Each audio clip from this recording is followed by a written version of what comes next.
Fuji dituding lakukan penipuan gegara konten endorse. Fuji mendadak dituding melakukan penipuan gara-gara konten promosi endorsement di media sosial. Seorang perempuan bernama Dea Nata beberapa waktu lalu muncul dan mengaku bahwa menjadi korban penipuan yang diduga dilakukan oleh Fuji. Dalam kanal YouTube Merbert yang tayang sekitar sebulan yang lalu, Dea mengaku mengalami kerugian hingga Rp17 jutaan. Dia pun lantas menjelaskan kronologinya. Dea mengatakan dia mulanya tertarik membeli barang dari toko online yang dipromosikan oleh mantan kekasih Tarik Halilintar. Saat mempromosikan barang endorsement, Fuji mengaku bahwa barang tersebut merupakan barang jualan temannya.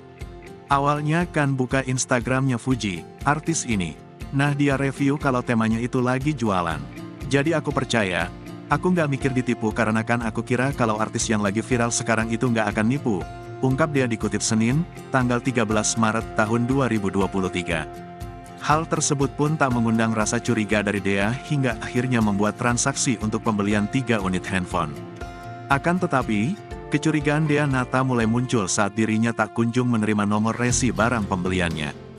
Dia pun lantas meminta pihak online shop untuk segera memberikannya nomor resi.